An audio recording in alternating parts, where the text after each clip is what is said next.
Hi guys, అందరూ ఎలా ఉన్నారు? బాగున్నారా? నేను బాగున్నాను. రెసిపీస్ చూస్తుంటే మాత్రం నోరు ఊరుతుంది కదా, నాకు కూడా నోరు ఊరుతుంది. నేను ఎప్పుడెప్పుడు తిందామా మీకు చూపించేసి ఎప్పుడెప్పుడు ఈ కూర చేసుకుందామా తిందామని అని అనిపిస్తుంది. నిజంగా చాలా చాలా టేస్టీగా వచ్చింది. చాలా డిఫరెంట్ కర్రీ. నెయ్యి వేసుకోండి, అసలు కాంప్రమైజ్ అవ్వద్దు. విమెన్కి నెయ్యి చాలా ఇంపార్టెంట్, చాలా చాలా కావాలి. ఎందుకో అప్పుడప్పుడు ఏమీ చేసుకోబుద్ధి కాదు, ఒంట్లో కూడా బాగుండట్లేదు కదా. సో ఒక రెసిపీతోనే సరిపెట్టేసుకుంటున్నాను. ఎందుకో ఒంట్లో బాగుండట్లేదు, నీరసంగా అనిపిస్తుంది. సో బ్లడ్ టెస్ట్కి అయితే వెళ్ళాలి కంపల్సరీ. థైరాయిడ్ అయితే నాకు ఉంది కదా. సో ఫెటిక్గా అనిపిస్తోంది. సో ఏమి చేయాలని అనిపించట్లేదు.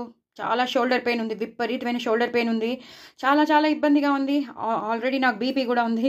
సో అయినా సరే మనం ఒక ప్రొఫెషన్లోకి వచ్చాక చాలా డెడికేటెడ్గా ఉండాలి. ఆ డెడికేషన్ ఉంటేనే మనకి ఏదైనా సాధించగలుగుతాం.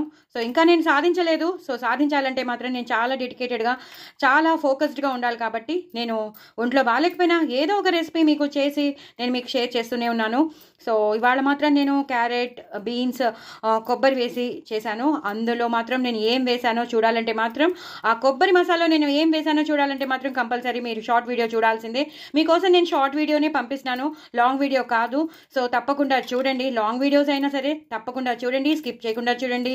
నాకు వ్యూస్ పెంచండి, అలాగే సబ్స్క్రైబర్స్ని కూడా పెంచండి. నా ఛానల్ నిలబడేటట్టు చేయండి, ఓకేనా. కూర మాత్రం ఒక రేంజ్లో ఉంది. ఇది ఒక్కటే చేసుకున్నాను, ఇంకేం చేసుకోలేకపోయాను. అలాగే ఇంట్లో టమాటో ఊరగాయ ఉంది, టమాటో ఊరగాయ కొంచెం కలిపేసుకుంటాను. అలాగే ఈ కూర ఇలా తినేస్తాను. కారపూస ఉంది, పెరుగేసేసుకుంటాను, అయిపోతుంది వాళ్ళకి. కానీ మీకు మాత్రం ఒక మంచి రెసిపీ చూపించాలని, ఒక డిఫరెంట్ రెసిపీ చూపించాలని నేను ఈ కూర చేశాను. ఏంటి ఆ డిఫరెంట్ రెసిపీ అంటే మాత్రం అంతా కొబ్బరి మసాలాలో ఉంటుంది.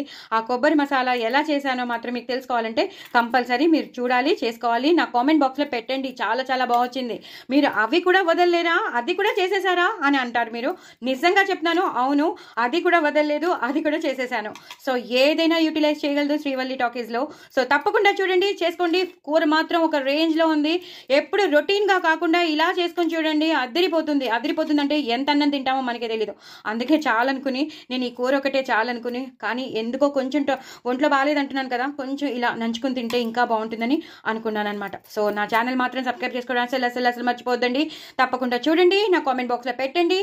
అలాగే నాకు వ్యూస్ పెంచండి, అలాగే సబ్స్క్రైబర్స్ని పెంచండి. మీరు ఇలాగా చేసుకుని నోట్లో పెట్టేసుకోండి, ముద్దల మీద ముద్దలు పెట్టేసుకోండి, పిల్లలకి పెట్టండి, మీరు కూడా తినండి. పెద్దవాళ్ళైతే అత్తయ్య గారు, మావయ్య గారు మిమ్మల్ని పొగడకుండా ఉండరు, అమ్మ నాన్న కూడా మిమ్మల్ని పొగడకుండా ఉండరు, అంత బాగుంది అంటారు, ఓకేనా. మరి ఇంకెందుకు ఆలస్యం, చేసుకోండి, ఎంజాయ్ చేయండి. నా ఛానల్ మాత్రం సబ్స్క్రైబ్ చేసుకోవడం మర్చిపోద్దు. నా కామెంట్ బాక్స్లో పెట్టండి, ఓకేనా. ఒక డిఫరెంట్గా చేసిన కొబ్బరి మసాలా. బాయ్ అండి.